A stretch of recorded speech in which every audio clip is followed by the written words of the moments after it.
Josué, capítulo 21, versículo 44. Nós vamos falar sobre o repouso de Josué, hoje à noite, aqui na igreja. Diz assim a palavra do Senhor: e o Senhor lhes deu repouso em redor, conforme tudo quanto jurara a seus pais, e nenhum de todos os seus inimigos ficou em pé diante deles. Todos os seus inimigos o Senhor deu na sua mão. Amém? Os irmãos podem assentar em nome de Jesus. Hoje nós vamos falar sobre o repouso de Josué. Repouso, meus irmãos, é uma palavra que consta no vocabulário de desejos da humanidade. Todo mundo quer repousar, todo mundo quer descansar. Hoje, nós vivemos em dias em que o esgotamento físico, mental e espiritual faz parte da humanidade de um modo geral. Não estamos falando isto somente de crentes.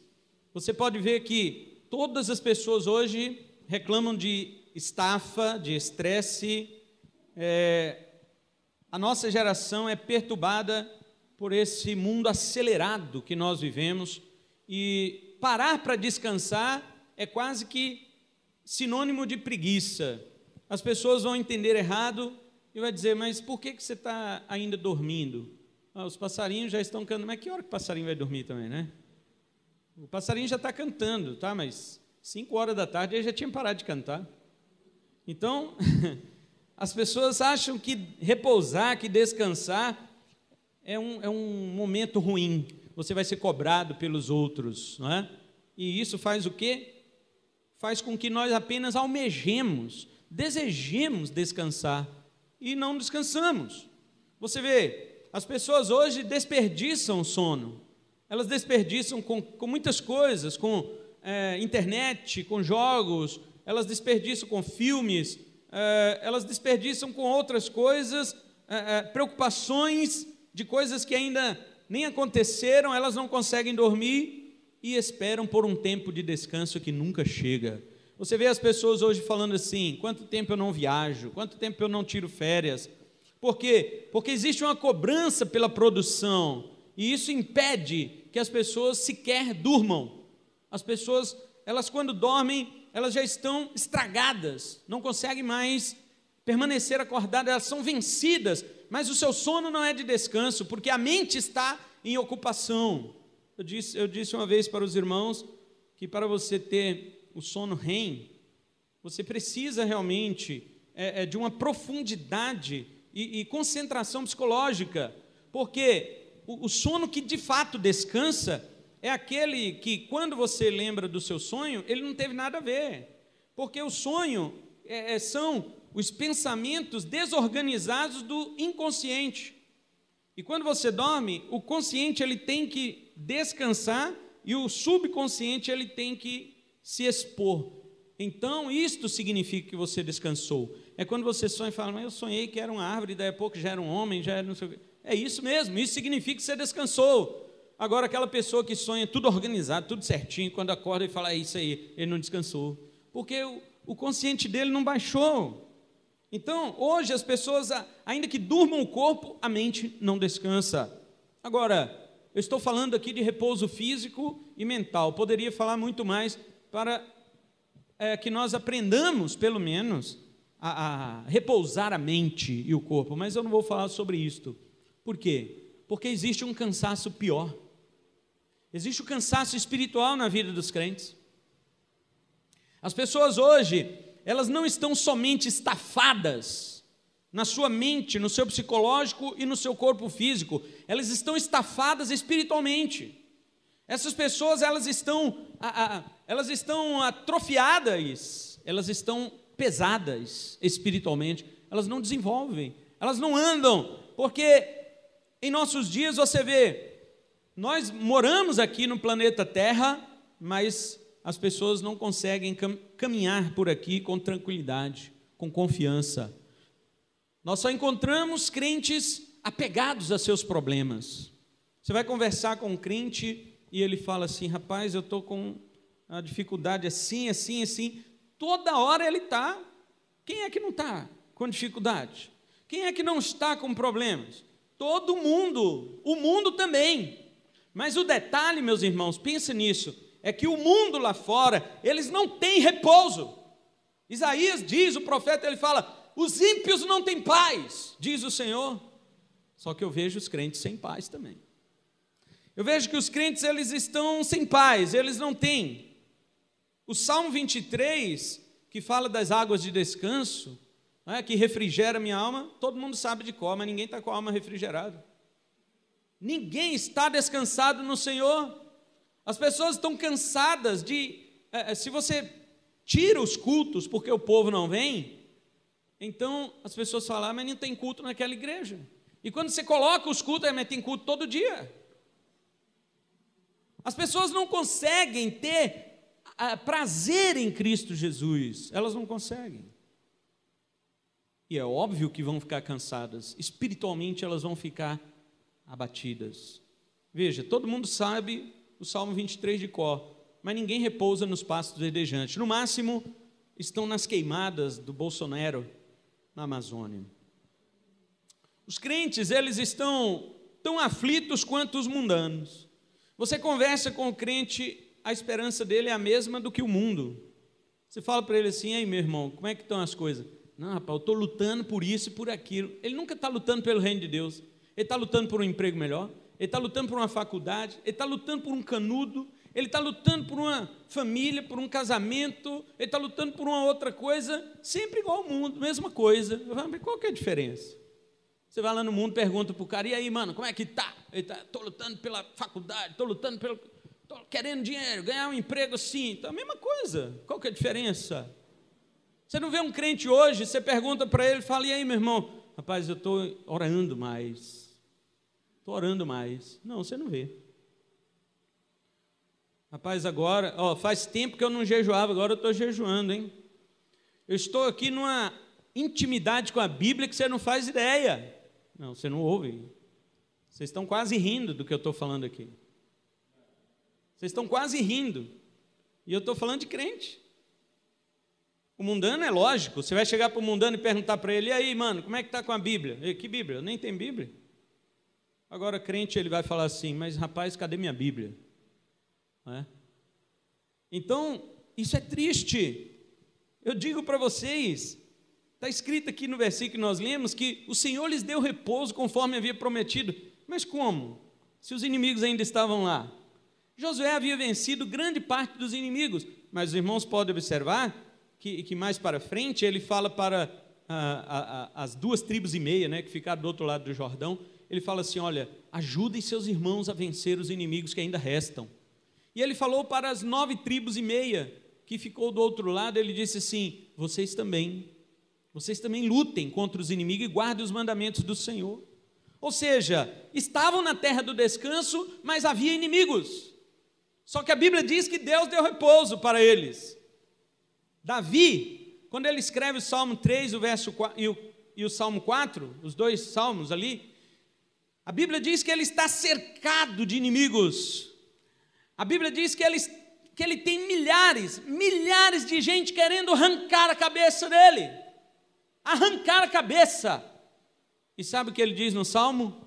Em paz me deito e logo pego no sono, porque só tu, Senhor, me fazes repousar em segurança. O crente hoje não tem ninguém querendo a cabeça dele, fala, não, tira a cabeça desse cara daqui, eu nem quero é ver a cabeça dele. E ele não dorme, o crente não dorme, ele não descansa. Mas Davi tinha inimigos querendo furá-lo com lança, com espada, com flecha, arrancar a cabeça dele e mostrar para todos os inimigos e dizer, olha, a cabeça do homem que matou o nosso gigante. E ele dormia em paz. E outra, eu vou te perguntar uma coisa, você acha que Davi escreveu este salmo quando ele estava onde? No palácio? No castelo? Não, ele estava no deserto. Qualquer um pode pegar, os caras também iam para o deserto atrás dele. Ele estava numa caverna, escondeu dentro de uma caverna, porque os caras iam pegá-lo para matá-lo. E ele dentro da caverna escreveu o salmo dele, em paz me deito e logo pego no sono, porque só o Senhor me faz repousar em segurança. Ele fala assim, deitei, dormi e acordei. porque o Senhor me sustentou. E aí? Os crentes hoje não conseguem, nem sem inimigo, o cara não consegue dormir. Imagina se tivesse inimigo. Ele ia ficar vigiando o tempo todo. Não, tem alguém querendo me matar. Já tem crente sim, né? O cara está tão pirado que ele acha que tem conspiração contra ele. Eu vi ali olhos na janela. Então ele não consegue dormir. Então o repouso de Josué, ele tem algumas coisas para nos ensinar. Ele cumpriu a missão dele, não foi? Josué foi o maior general da história da Bíblia. Ele adentrou o povo na terra de Canaã, distribuiu porções da terra para as tribos, honrou ao Senhor em toda a sua vida, mas nós sabemos que ali não era o verdadeiro descanso. O autor aos Hebreus, ele diz assim: se Josué tivesse lhes dado descanso, Hebreus capítulo 4, não teria preparado lugar para outra época. Josué não deu descanso para o povo, mas ele estava bem, ele estava tranquilo. Ele entrou na terra prometida, vamos dizer aí, com 80 anos, né? 60 a 80 anos, e viveu até os 110. Ninguém matou Josué. Ele morreu porque ele era morredor mesmo, né, João?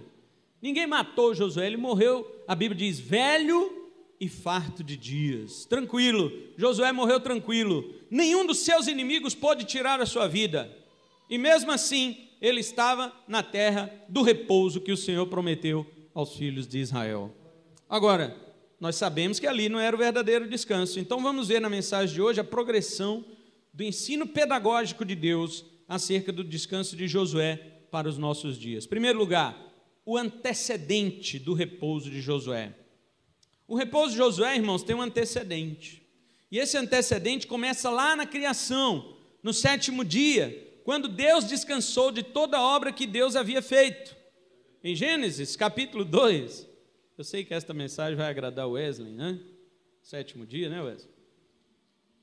Em Gênesis, capítulo 2, versículo 2 e 3, diz assim: e havendo Deus acabado no 7º dia a sua obra que havia feito, descansou no 7º dia de toda a sua obra que tinha feito, e abençoou Deus o dia 7º e o santificou, porque nele descansou de toda a sua obra que Deus criara e fizera. Então, eu digo para os irmãos, Deus se cansa? Não. Nós lemos em um texto, Isaías 40, 28, né? Ele fala, eu sou o Senhor, não me canso e nem me fadigo. Deus não se cansa. Então, por que na criação o 7º dia é chamado do dia do descanso? Veja bem, Deus, além de não se cansar e nem se fadigar, Ele olha para toda a criação dele, Gênesis 1, 31, e diz assim, eis que era muito bom. Então Deus vai lá e descansa. Mas Deus descansa do quê se não tem cansaço? Não tem fadiga? Por que que o texto diz que Deus está descansando? Veja bem, realmente Deus não se cansa, realmente Deus não se fadiga, não havia pecado, não havia nenhuma criatura caída ainda, porque no verso 31 do capítulo 1 diz que tudo era muito bom, e quem disse que era muito bom foi Deus. Então somente Deus tinha o feedback perfeito para dar acerca da sua criação, e não tinha nada errado com a criação de Deus, estava tudo ok, tudo certo. Deus olha para a sua criação, como diz o Salmo 104, verso 31, ele diz assim, a glória do Senhor seja para sempre, e ele fala, exulte o Senhor por suas obras. Exultar é alegrar. Então o salmista está dizendo, Deus se alegra com suas obras. Deus olhou para a obra da criação que ele havia feito e se alegrou. Deus falou assim, que coisa perfeita que eu fiz. Eu sou Deus, eu sou aquele que ninguém é, eu sou o que sou. E Deus se alegrou não somente em si, mas também no que ele fez, porque era perfeito. Agora alguém diz, então por que Deus descansou? A Bíblia diz que Deus descansou, e quem está dizendo isto, né? Moisés, por revelação. Quando Moisés escreveu Gênesis, Deus já havia dado os 10 mandamentos, e havia um mandamento, 4º mandamento, chamado o mandamento do descanso. Veja, Deus não tem cansaço, não tem pecado, não tem nada que tire a alegria de Deus, não existe nada. Então Deus falou assim: como que alguém vai entender o que é descanso se não houver fadiga? Mas como vai haver fadiga se não houver pecado? Porque o que traz fadiga é o pecado. Então Deus ordena que o pecado entre no mundo, para que o pecado então leve o homem à fadiga, ao cansaço, e então o homem, quando Deus o resgata disto, ele consegue entender: então descansa isto. Porque se não houvesse pecado, como nós íamos saber o que é descanso? Se não haveria fadiga. Então, pela ideia, pelo pensamento e argumento do antagonismo, nós entendemos que, quando a Bíblia diz que Deus descansou no sétimo dia, exatamente, não é porque estava cansado, ou fadigado, ou triste, ou nada disto, mas porque Deus queria futuramente fazer com que o pecado entrasse no mundo e todos os homens fossem submetidos ao pecado, como diz a palavra de Deus em Gálatas, capítulo 3, verso 22, que diz que todos foram encerrados debaixo do pecado, para que a fé fosse dada aos que creem. Então, quem crê em Cristo agora, ele entende o que é descanso. O homem entende o que é descanso porque o pecado trouxe a fadiga, o pecado trouxe o cansaço. Então, Deus já vinha fazendo estas coisas desde a criação. Veja, quando Deus diz assim: haja luz, porque a Bíblia diz que as trevas pairavam sobre a face do abismo, e Deus vem e diz: haja luz. Por que que Deus fala isto? Porque Deus, ele estava mostrando naquela criação, pedagogicamente, ele estava ensinando que o futuro seria assim, que quando a luz do mundo viesse para o mundo estaria nas trevas do pecado. Então primeiro haveria as trevas, para depois vir a luz. Então Deus ensina, didaticamente ele mostra na criação, que quando havia trevas, elas representavam o pecado do homem. Então Deus diz: haja luz, porque Jesus também viria para o meio das trevas do pecado. Agora de novo Deus faz isso quanto ao sétimo dia. Olha, eu descansei, mas você não cansa? Pois é, para vocês entenderem o que é descanso, tem que haver cansaço, mas só pode haver cansaço se houver pecado. Então que entre o pecado no mundo, e quando o pecado entra no mundo, atinge a todos os homens, e então aqueles que Deus resolve salvar, provam, desfrutam do que é descanso. Você entende agora porque muitos crentes ainda não acharam descanso espiritual? Porque ainda estão ofegantes pelo fardo do pecado. Porque eles ainda estão maltratados pelo peso do pecado. As pessoas não conseguem descansar em Cristo por causa disto. Então este é o antecedente do repouso de Josué. Deus fala assim: olha, Josué, eu vou dar repouso para vocês, tá? Mas primeiro, antes do repouso, eu vou dar para vocês um período de escravidão. Este é o segundo ponto. O exemplo maior da fadiga para o povo de Israel. Qual que é o maior exemplo de fadiga para o povo de Israel? A escravidão no Egito. 430 anos o povo estava no Egito, quase 4 séculos e meio de trabalho pesado, opressão e morte, dos quais foram ouvidos pelo Senhor no seu clamor. Êxodo 4, 7, 8 e Êxodo 6, 5 a 8, fala que Deus inclinou os ouvidos e ele ouviu o clamor de Israel que subia perante ele. Mas muitos anos antes disso, 500 anos antes disso, Deus tinha falado para Abraão. Deus falou assim: olha, Abraão, eu faço uma aliança com você de que eu te dou toda essa terra, mas antes de você receber essa terra, os teus descendentes precisam ficar escravos durante 400 anos em terra estranha. Depois eu os libertarei de lá com mão forte e poderosa. Deus já havia dito isso para Abraão. Agora, por que Deus faz isto? Para que o povo de Israel soubesse o que é de fato o descanso do quarto mandamento, para que eles entendessem que guardar um dia em 7 seria algo prazeroso a se fazer, como Deus teve prazer na criação que Ele fez, no trabalho que Ele fez. Mas você só vai valorizar isso se você for primeiro escravo. Você só vai valorizar o descanso se primeiro você for escravo. Se Israel nunca tivesse sido escravo, nunca passou fome nem nada, como é que ele ia valorizar o quarto mandamento? Então Deus coloca ali em Êxodo, capítulo 20, versículo 8 a 11. Quero ler, porque Deus dá uma razão aqui. Ele diz assim: lembra-te do dia do Shabat para o santificar. 6 dias trabalharás e farás toda a tua obra, mas o 7º dia é o Shabat do Senhor, ou seja, é o descanso do Senhor teu Deus. Não farás nenhuma obra e tal. Aí ele 11, olha o 11.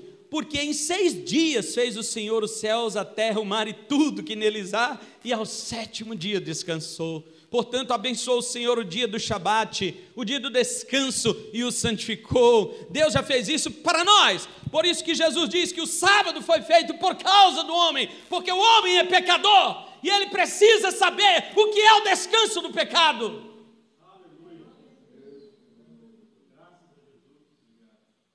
Deus não precisa. O sábado não foi feito por causa de Deus, ele não cansa.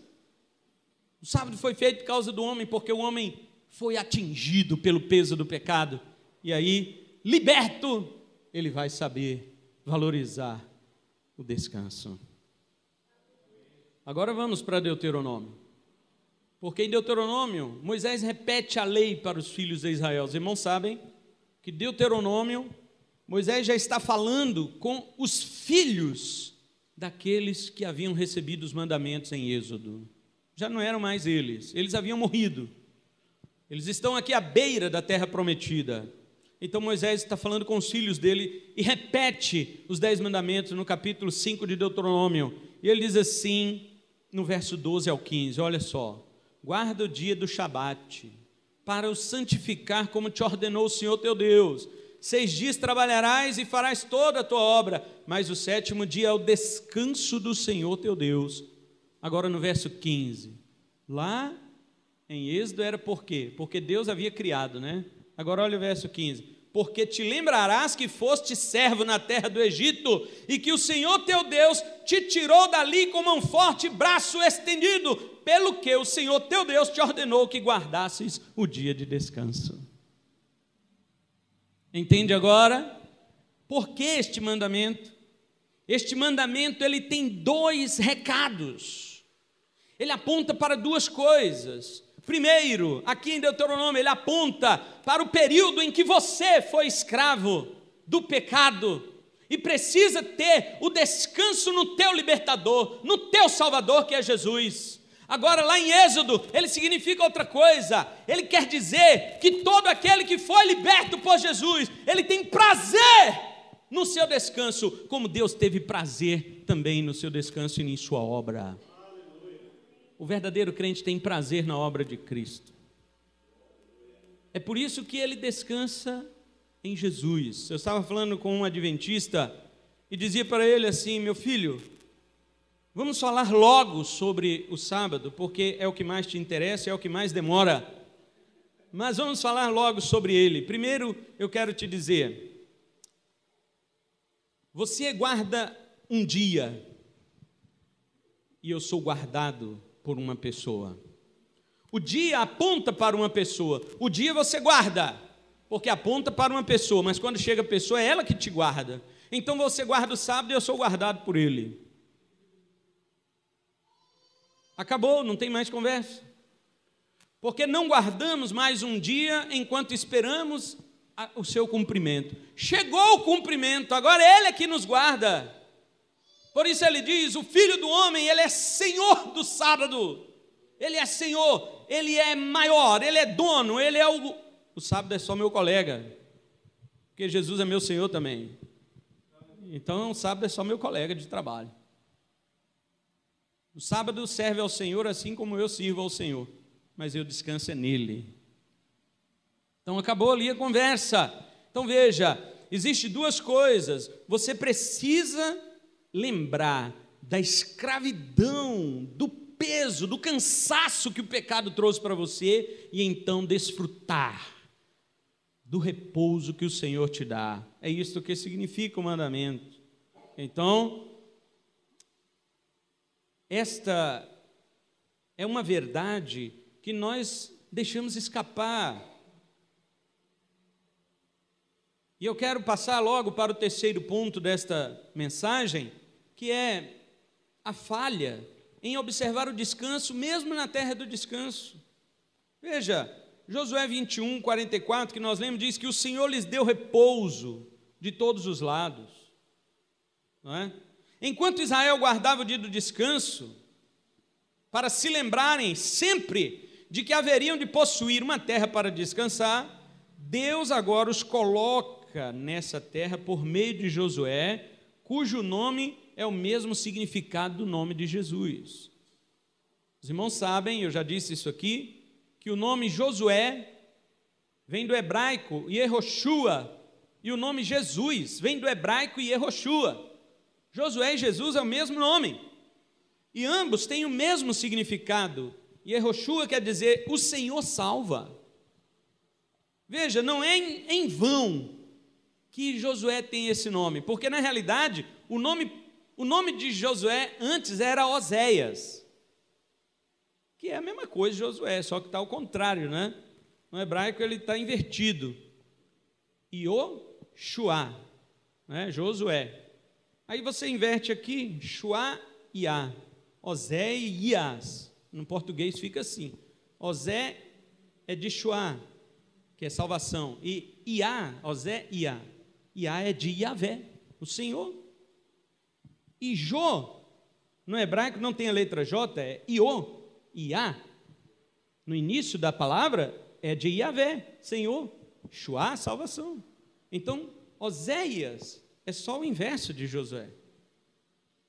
Então Moisés pegou o nome de Oséias e trocou. Ele colocou Iá no começo e Shua no final. E aí pegou. O homem que entrou na terra prometida para ser um dos 12 espias, junto com Caleb e mais outros 10, agora eles voltam de lá cheios da promessa, da confiança, e diz para o povo de Israel assim: olha aqui, nós podemos possuir aquela terra. E os 10 falavam assim: não, mas lá tem muito gigante. E Josué diz: mas o que tem? Quem nos prometeu não é o Senhor? E Caleb diz: nós podemos conquistar aquela terra. E os 10 falam: não podemos, gente, nós somos como gafanhotos perto daqueles homens, eles são imensos, eles são gigantes.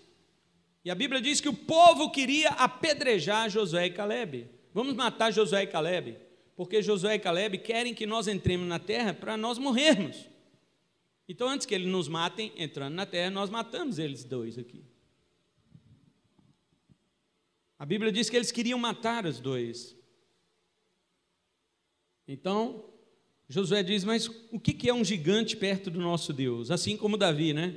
Nós sempre falamos bem de Davi. Davi não estava nem aí para o gigante, porque ele confiava no Senhor, mas era um só. Josué e Caleb olharam para vários gigantes e falaram: nenhum deles é nada, porque o nosso Senhor é maior. Então, enquanto Israel estava ali, à beira da terra prometida, os irmãos podem observar, Moisés, né, estava com todo vigor, não é isso que a Bíblia diz? 120 anos, mas Moisés não tinha esse problema que eu tenho, problema de vista. A Bíblia diz que ele conseguia enxergar normal, com 120 anos. Eu tenho um texto disso e já uso há 4 décadas óculos. Moisés, 120 anos, ele falou: Senhor Deus, a minha vista é boa, igual quando eu era jovem, e eu tenho a mesma força e o vigor de quando eu era jovem, porque o Senhor não deixa que eu entre na terra prometida? E Deus fala para ele: primeiro, eu não deixo porque você foi incrédulo. As pessoas dizem: Moisés foi desobediente. Não, ele foi incrédulo. Nós vamos ver isso em Números, o episódio da rocha, Números capítulo 20, diz assim, verso 7 em diante: e o Senhor falou a Moisés dizendo: toma a vara e ajunta a congregação, tu e Arão teu irmão, falai a rocha perante os seus olhos. Falai a rocha, e ela dará a sua água. E a Bíblia diz que Moisés chamou o povo, verso 10, ouvi agora, rebeldes, porventura tiraremos água desta rocha para vós? Então Moisés levantou a sua mão, verso 11, e feriu a rocha 2 vezes com a sua vara, e saíram muitas águas. Agora olha o verso 12, o que o Senhor diz: por que não me crestes a mim, para santificar o meu nome diante dos filhos de Israel? Por isso não colocareis esta congregação na terra que lhes tenho dado. Veja, Deus não diz para Moisés assim, por que você desobedeceu? Não, Deus disse para Moisés, por que você não creu? Os irmãos querem saber qual a diferença? Então, para nós sabermos a diferença, nós precisamos voltar em Êxodo, capítulo 17. Em Êxodo, capítulo 17, existe um episódio muito parecido, não é? Veja, verso 3. Tendo, pois, ali o povo sede de água, murmurou contra Moisés e disse, por que nos fizeste subir do Egito para nos matar de sede a nós? E Moisés clamou ao Senhor, dizendo, que farei a este povo? Porque daqui a pouco me apedrejarão. E Deus disse a Moisés, passa diante do povo, toma alguns dos anciãos, toma na mão a tua vara que feriste o rio e vai. E eu estarei ali diante de ti sobre a rocha em Horebe, e tu ferirás a rocha, e dela sairão águas e o povo beberá. Primeiro, alguns anos antes, Deus havia mandado Moisés ferir a rocha. Deus disse, pode pegar a vara que está em tua mão e ferir a rocha, porque ela vai dar água para o meu povo. E Moisés foi lá, obedeceu a Deus, bateu na rocha e ela deu água para o povo. Na segunda vez que isso aconteceu, lá em Números 20, Deus chama Moisés com o mesmo problema do povo, murmurando, não tem água, e Deus fala assim para Moisés, fala com a rocha. Deus não diz para ele ferir, Deus diz para ele falar, e Moisés está ali, ele bate na rocha, ele olhou para a primeira vez e falou, deu certo eu bater, então eu vou bater, e bateu 2 vezes, e a Bíblia diz que ela deu água assim mesmo, tudo bem? Agora Deus chama ele e fala, por que você não creu? Não é desobedeceu. Agora vamos em 1 Coríntios, capítulo 10. Em 1 Coríntios, capítulo 10, e o versículo 4, o apóstolo Paulo, ele diz assim, e beberam todos eles de uma mesma bebida espiritual, porque bebiam da pedra espiritual que os seguia, e a pedra era Cristo. A pedra era Cristo. Então, o significado de ferir a rocha é o sacrifício de Cristo. Cristo só pode ser ferido uma vez. Cristo, o sacrifício dele não pode ser repetido. Hebreus capítulo 9 diz isto, que o sacrifício de Jesus é de uma vez para sempre. Hebreus 9, 28. Não se repete ferir a Cristo. E Deus então poderia chamar Moisés e dizer assim, por que você bateu na rocha? E Moisés diz assim, mas eu não sabia que ela era Cristo. Aí Deus, é por isso que você tinha que crer. Porque crer é crer no que Deus fala, não é no que você entende. É no que Deus diz. Aleluia. Deus não explicou para Moisés que a rocha era o filho dele, que representava o filho dele, mas ele tinha que crer na palavra de Deus. Se Deus está dizendo para bater, eu bato. Se ele diz para falar, eu falo. Mas não, ele quis confiar na primeira vez. E não é assim. Você sempre confia no que Deus diz. É assim. A fé é confiar sempre no que Deus diz. Pastor, mas Deus falou uma coisa diferente agora do que ele não interessa. Deus pode falar 1000 coisas diferentes, obedeça as 1000 da forma que ele falou. Então, ali saiu água, saciou o povo, mas Deus chamou Moisés e falou, você não creu na minha palavra, e os incrédulos ficarão de fora. Sabe por quê que Deus faz isto? Para nos mostrar hoje que ninguém que deixe de crer em Cristo pode obter o descanso. Não pode. Nem Moisés. Moisés não creu, não entrou na terra do descanso. Por que que você, por que eu, deixando de crer em Cristo, entraria no céu? Deus está dizendo, não entra. Só entra quem crê. Só entra quem crê na minha palavra. Só entra no descanso quem crê na minha palavra. Outra razão, Moisés, porque eu não deixo você entrar na terra prometida. Porque você representa a lei, e lei não salva ninguém. Você representa a lei, e lei não coloca ninguém no céu.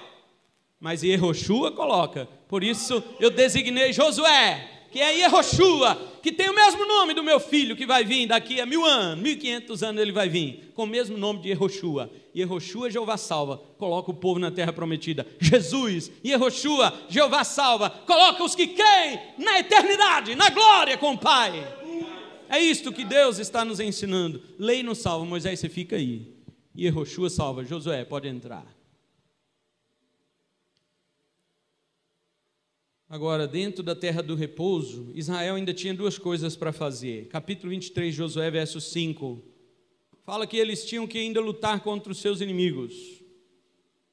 Josué, capítulo 23, versículo 5, olha o que Josué diz para o povo. Ele fala assim: e o Senhor vosso Deus as impelirá diante de vós e as expelirá diante de vós, e vós possuireis a sua terra como o Senhor vosso Deus vos tem dito. Veja, outra coisa, verso 6, ele fala assim: esforçai-vos, pois, muito para guardardes e para fazerdes tudo quanto está escrito no livro da lei de Moisés, para que dele não vos aparteis nem para a direita e nem para a esquerda. Duas coisas principais que o povo tinha que fazer quando entrasse na terra prometida. Primeiro, eles deveriam lutar contra os seus inimigos. E segundo, eles deveriam guardar ainda os mandamentos. Observe que o livro de Juízes, depois de Josué, mostra que o povo foi constantemente seduzido pelas práticas idólatras da sua terra de repouso. Você sabe o que significa isto? E agora eu quero dizer uma coisa para você, que talvez você nunca tenha pensado sobre isto. Talvez, pode ser que sim, pode ser que não. Não é o deserto o lugar de prova. O lugar de prova é Canaã. O lugar de prova é a terra da abundância. O lugar de prova é a terra da prosperidade. Porque é na prosperidade que Deus quer ver se o seu coração está fiel a Ele ou se você confia no que Ele te deu. Esta é a maior prova. A maior prova não é deserto, porque deserto tem o quê para você se apegar? Nada. Você depende de Deus. Você simplesmente depende de Deus. Que prova é essa? Irmão, eu estou no deserto. Amém. Que bom que você está no deserto. Ótimo. Porque no deserto você sabe que você só tem Deus para se apegar. Agora eu quero ver quando você estiver na prosperidade. Eu quero ver quando você estiver já no descanso, na terra prometida. Que você já estiver todo de bem, tudo tranquilo. Aí eu quero ver se o seu coração é o mesmo. Eis aí aonde é a prova. A prova é quando está tudo bem. Porque quando está no deserto, todo mundo busca Deus. Agora, quando está tudo bem, eu quero ver se a pessoa continua fiel, se ela continua servindo ao Senhor, se é de fato o serviço igual ao que ela fazia antes. E uma mínima coisa que nós podemos observar isto é o congregar. Por que congregar é a coisa mais fácil que o crente tem para fazer e é a pior que ele faz? Imagina as mais difíceis. Gente, de todos os mandamentos cristãos, o mais fácil é congregar. Eu não acho nenhum problema, eu não vejo nenhum problema em vir para a igreja. Eu não consigo entender problema que me impeça de vir na igreja, exceto se eu estudo à noite, se eu trabalho à noite, se eu estou doente, estou viajando, pronto. Fora esses aí, não vejo, não tem. Agora você vê todo mundo, eu não posso, tudo bem. Se na parte mais fácil, que é congregar, você não consegue, e na parte cristã mais difícil?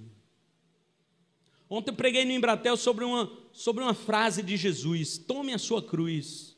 As pessoas acham que tomar a cruz é assim: meu filho nasceu deficiente, eu tenho que levar essa cruz. Meu marido, ele é viciado, eu tenho que levar essa cruz. Não. Essas coisas aí acontecem com crente e quem não é crente. Isso aí não é cruz, não. Quando Jesus fala, tome a sua cruz, ele está falando de tomar, de você ir lá pegar. Não é uma coisa que aconteceu com você. A cruz que Jesus está falando, você que quis. Você ouviu falar de Jesus, do Evangelho, você ouviu falar do verdadeiro Evangelho que diz assim: seguir a Jesus é sofrimento, e você quis, e você diz eu quero, e você vai lá, e Jesus fala assim: olha, está aqui, um monte de cruz, a cruz dos eleitos, está tudo aqui. Você quer mesmo? Cara, eu quero, eu assumo isto. Então vem aqui, vamos ver o seu nome. Aí tem uma cruz lá com o seu nome, só que ela está enterrada, aquele pé dela está enterrado. O texto grego dá a ideia de tomar, o verbo tomar no grego ali, significa você pegar a coisa, arrancar de algum lugar que ela estava fincada, e depois você colocar nos ombros e levar. Não é uma coisa que foi dada para você. Deus não dá cruz para ninguém. Não. O crente é que entende que para ser crente ele tem que sofrer, ele vai lá e pega a cruz dele. É isso. É uma coisa consciente. Agora, o que nós vemos hoje são crentes que você pergunta para ele, como estão as coisas? Eu estou no deserto. Amém, glória a Deus, você está no deserto. Quem que você está buscando no deserto? Baal? Não, estou buscando o Senhor. Ótimo, que bom. Depois que entra em Canaã, meu filho, o cara não vem mais na igreja, não. Depois que entra em Canaã, não ora mais, não. Depois que entra em Canaã, ele não lê mais a Bíblia. Ele não tem prazer mais em jejuar, em buscar a face do Senhor. Acabou. Ele já está em Canaã, Ele não precisa nem alugar abelha. Vocês sabiam que estão alugando abelha agora? Para fazer a apicultura. Os caras estão alugando a abelha. Ele não precisa alugar a abelha, porque a Bíblia fala que lá escorre o mel da rocha. Ele não precisa comprar as cabras, porque leite escorre das pedras. Está tudo bem. Esta é a aprovação. Queria te perguntar uma coisa. Se Deus dissesse agora mesmo para você e perguntar assim: você é feliz comigo? Todos nós vamos dizer: amém, Senhor, glória a Deus, sou feliz com Deus. E Deus vai dizer assim: então pega teu carro, tua moto, tua casa, vende tudo, entrega tudo, me siga, vai lá para Moçambique agora. Eu quero que você congregue numa tapera, como aqueles meus servos congregam lá. Eu quero que você fique lá 10 anos, fique lá com eles, ensine eles a palavra, coma a mandioca que eles comem, a lagartixa que eles caçam. Como que eles comem? Você não vai ter carro lá, nem moto, nem nada, nem ar-condicionado, nem ventilador. Lá você vai ter o sol escaldante da África e uma mandioca para você comer. Você ainda é feliz comigo?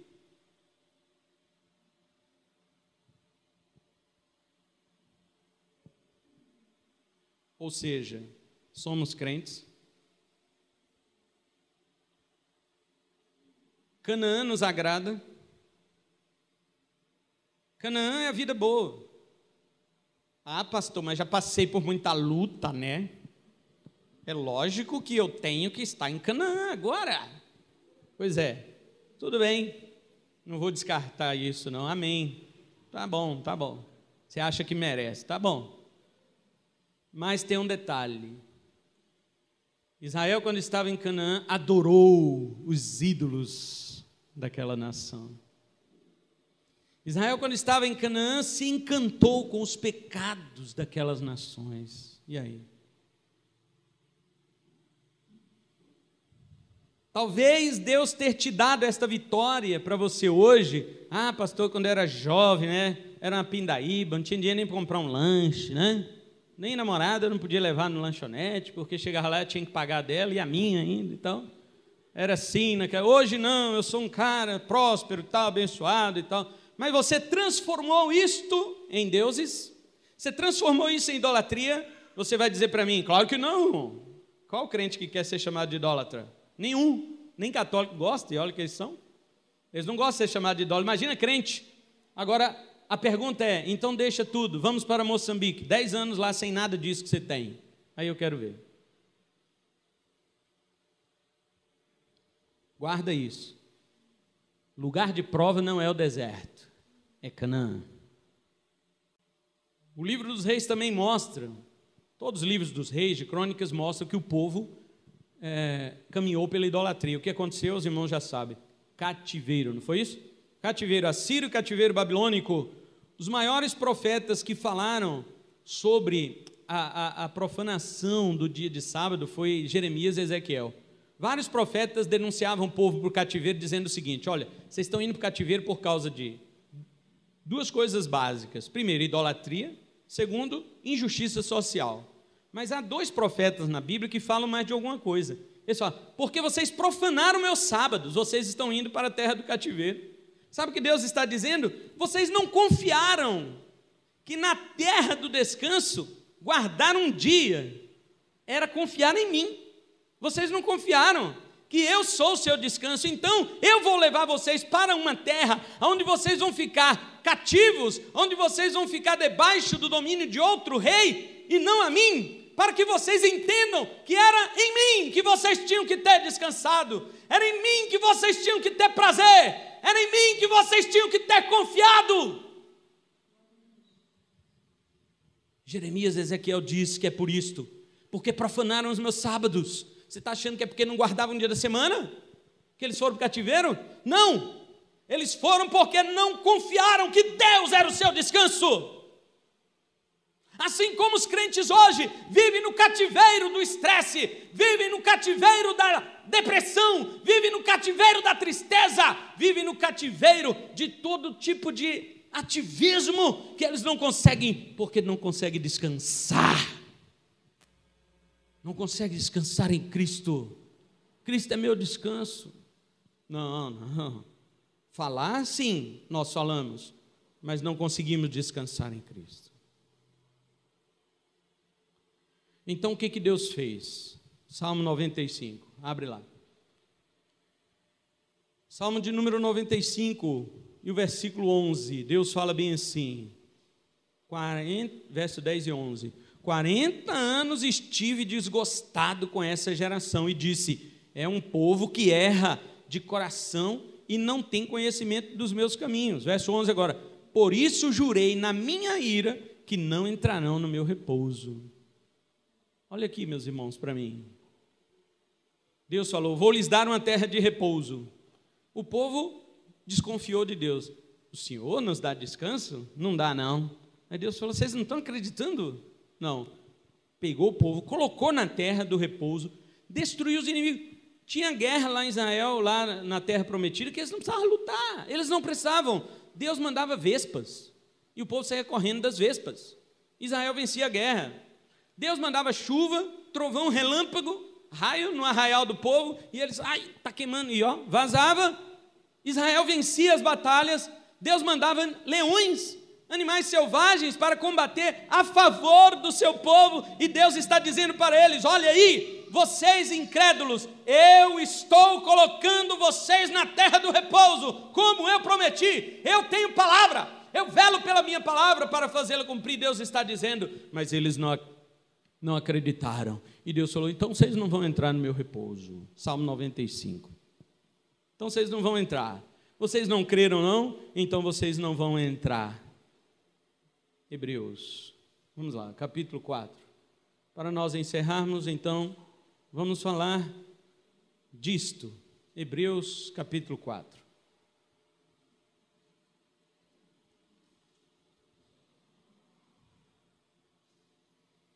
Versículo 1 diz assim, vou ler aqui de outra forma, traduzindo ou parafraseando o que está escrito.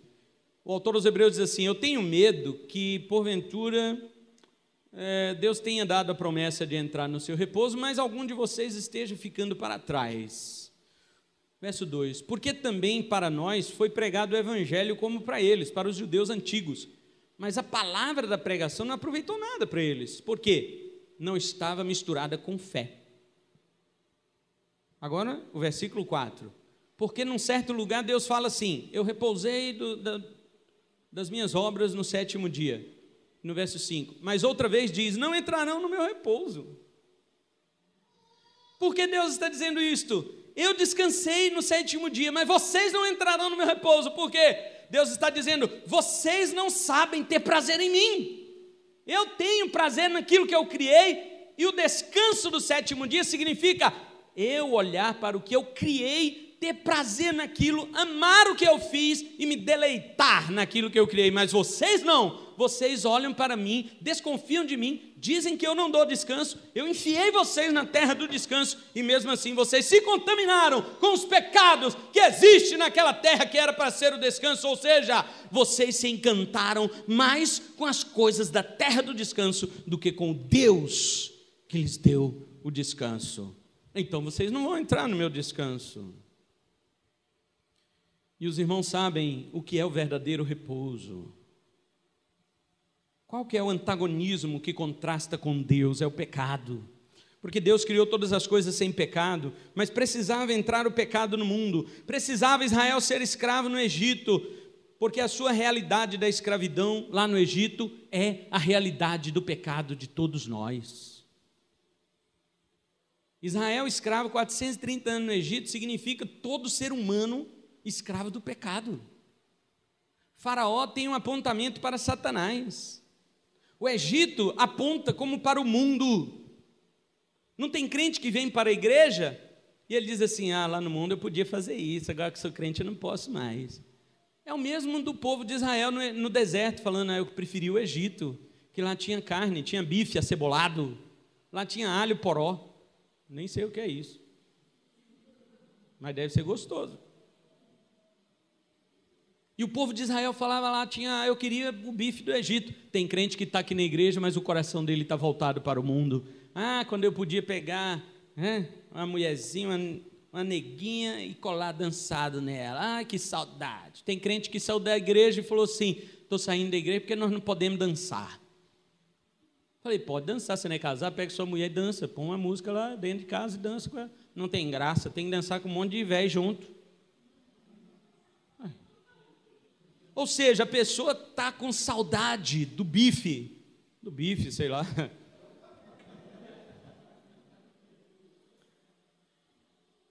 Jesus falou: todo aquele que comete pecado é escravo do pecado.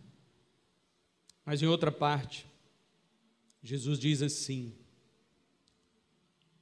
todos que estão cansados, venham a mim, e eu lhes darei repouso. Josué não deu descanso para o povo. Olha lá, Hebreus 4, versículo 8. Porque se Josué lhes houvesse dado repouso, não falaria disso depois, acerca de outro dia. Lembra que o dia do descanso era sábado? O sábado não deu certo. Jeremias e Ezequiel disseram que eles profanaram os sábados.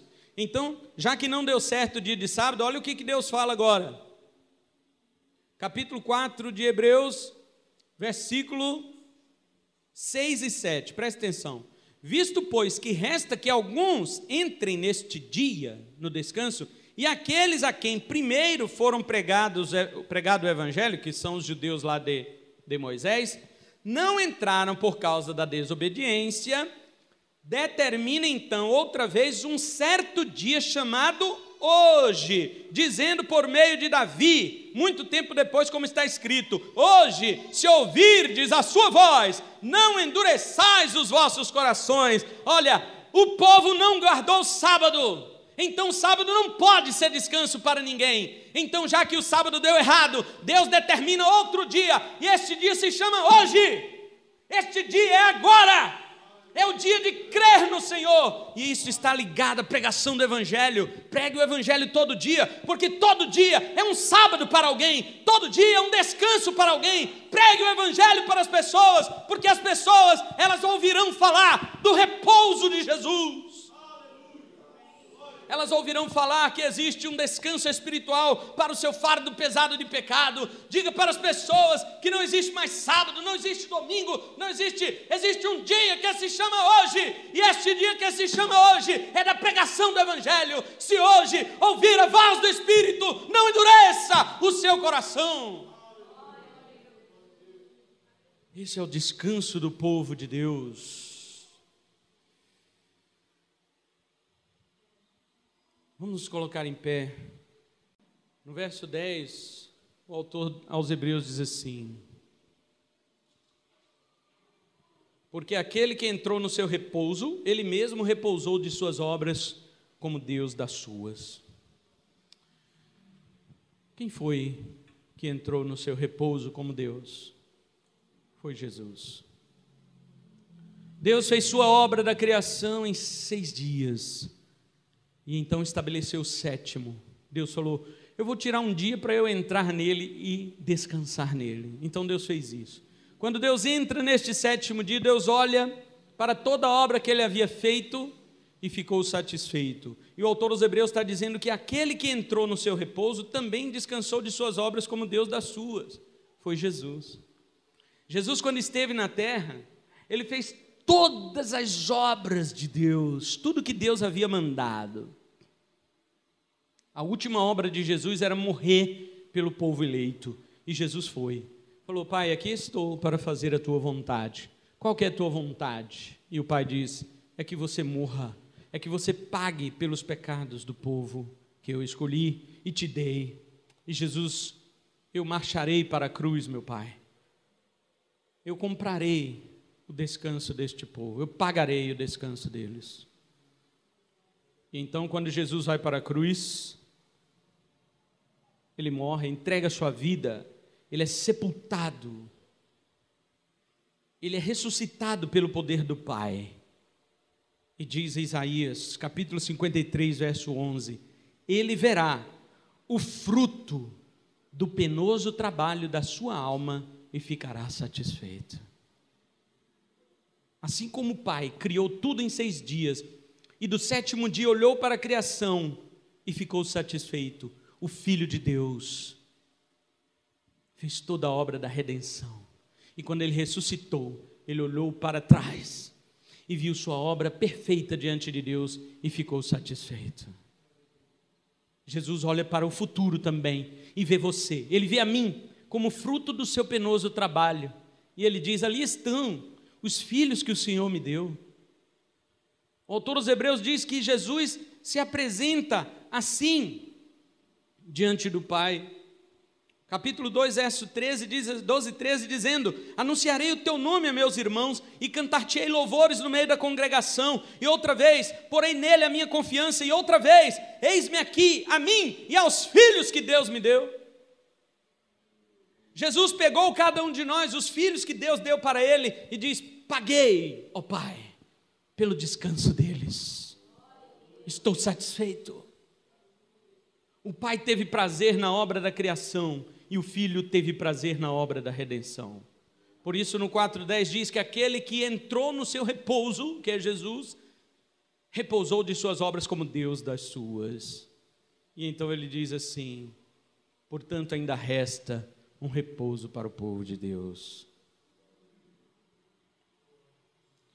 Quando você estiver na eternidade, você vai lembrar disso. Você vai olhar para Cristo Jesus e você vai dizer, Senhor, hoje eu descanso eternamente, porque o Senhor me colocou neste repouso. E você vai dizer assim, mas pastor, eu tenho que esperar chegar à eternidade para eu poder desfrutar do repouso? Não, você já pode desfrutar dele aqui agora. Porque o teu repouso se chama Jesus Cristo, o Senhor. Venham a mim todos que estão cansados, eu lhes darei alívio, descanso, repouso. Tomem sobre vocês o meu jugo, porque é leve o meu fardo. Aprendam de mim que sou manso e humilde de coração, e vocês encontrarão repouso para as suas almas. Você entendeu hoje o que é um crente descansar em Cristo? Você entendeu aqui nesta noite, nesta pregação, o que significa você descansar em Jesus? Está tudo bem, Senhor. Eu vivo para Ti. Se o Senhor tirar tudo que eu tenho, eu continuarei feliz, porque não estou satisfeito com a terra do descanso. Eu estou satisfeito com o Senhor do descanso. Você descansa no que Deus te deu? Ou você descansa em Deus?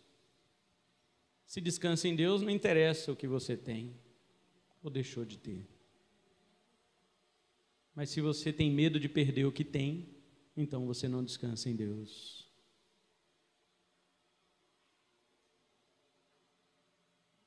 Esta é a palavra do Senhor para nós. Que Deus nos abençoe. Oremos ao Senhor.